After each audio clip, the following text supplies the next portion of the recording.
Print మరియు electronic media విలేకరులందరూ కూడా నమస్కారాలు. మన పులివెందుల నియోజకవర్గంలో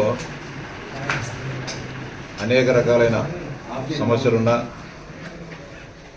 అనేక అభివృద్ధి కార్యక్రమాలు అసంపూర్తిగా ఉన్నా వాటిని పూర్తి చేసే ప్రయత్నం కానీ ప్రభుత్వం దృష్టికి తీసుకొని పోయి వాటికి సానుకూల స్పందన తీసుకొని రావడంలో మన నియోజకవర్గ శాసనసభ్యులు జగన్మోహన్ రెడ్డి గారు పూర్తిగా విఫలం కావడం జరిగింది.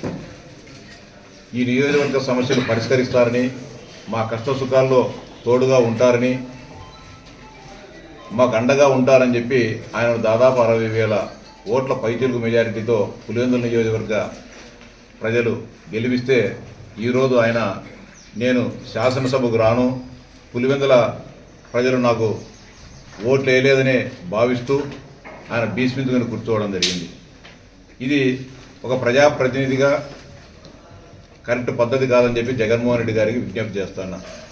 ఈ దేశంలో అనేక మంది రాష్ట్రాల్లో ముఖ్యమంత్రులుగా ఉన్నారు, తర్వాత ప్రతిపక్ష నేతలుగా ఉన్నారు, అదేవిధంగా అనేక రకాలైన రాజకీయపరమైన ఉత్థాన పతనాలు చూడడం జరిగింది. కానీ ఒక ఎన్నికల్లో తన 11 సీట్లు వచ్చినంత మాత్రాన అవమాన భారంగా ఈ ప్రజా సమస్యలు నాకు అవసరం లేదని చెప్పి జగన్మోహన్ రెడ్డి గారు ప్రజలను గాలి వదిలేయడం కరెక్ట్ కాదు. జగన్మోహన్ రెడ్డి గారికి విజ్ఞప్తి చేసేది ఒకటే, నీకు శాసనసభకు రావడం ఇష్టం లేకపోతే నీకు ఈ పులివెందుల నియోజకవర్గ ప్రజలిచ్చిన శాసనసభ సభ్యత్వ గౌరవాన్ని వదులుకుంటే మరొకరు ఈ నియోజకవర్గం నుంచి ఎన్నికై శాసనసభకు పోయి ఈ నియోజకవర్గ సమస్యల గురించి మాట్లాడడం జరుగుతుంది. ముఖ్యంగా వేంపల్లె పట్టణంలో కొంత త్రాగునీటి సమస్య ఇప్పుడిప్పుడే వస్తుంది. ఈ ఊళ్ళో రోడ్లు అస్తవ్యస్తంగా ఉన్నాయి, అండర్ గ్రౌండ్ డ్రైనేజ్ ఆగిపోయింది.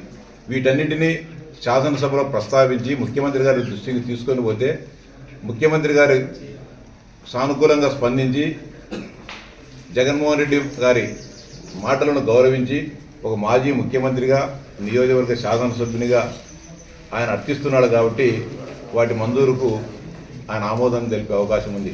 నేను పులివెందుల ప్రజలనే పట్టించుకొని నాకు సంబంధం లేదనేటప్పుడు ఈ నియోజకవర్గ సమస్యలు ఎవరు ఆయన ప్రభుత్వం దృష్టికి తీసుకొని పోతారు?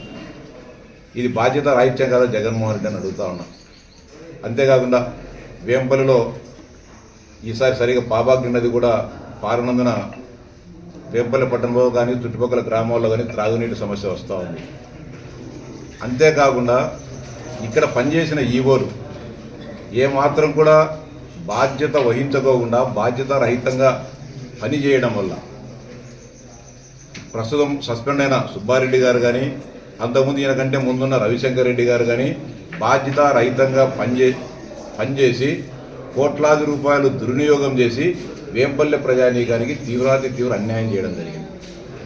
ప్రజలు ఇంటి పన్ను, నీటి పన్ను, లేకపోతే ఇళ్ళ నిర్మించుకునే దానికి అనుమతుల కోసం లక్షలాది రూపాయలు పన్నులు కడితే వాటిని ఖజానాకు వేంపల్లి గ్రామ పంచాయతీ బ్యాంక్ అకౌంట్లో జమ చేయకోకుండా వీళ్ళ నాయనగారి, వీళ్ళ అబ్బగారి, వీళ్ళ తాతగారి సొమ్ము అయినట్లు వీళ్ళ సొంతానికి వాడుకొని వీళ్ళు కోట్లాది రూపాయలు ఖర్చు పెట్టి వీళ్ళ ఆస్తులు పెంచుకోవడం జరిగింది. సుబ్బారెడ్డి అనే వ్యక్తి జగన్మోహన్ రెడ్డి గారు ముఖ్యమంత్రిగా ఉన్నప్పుడు ఈ గ్రామ పంచాయతీకి ఈవోగా వచ్చి ప్రజలు పన్నులు కడితే వేంపల్లె గ్రామ పంచాయతీలో ప్రజలు కూడా గమనించాలా, దీని మీద కూడా అవేర్నెస్ పెంచుకోవాలని విజ్ఞప్తి చేస్తున్నా. వేంపల్లె పంచాయతీలో 2 రకాల రిసిప్ట్లు పెట్టుకున్నారు, నీటి పన్నుది కానీ ఇంటి పన్నుది కానీ.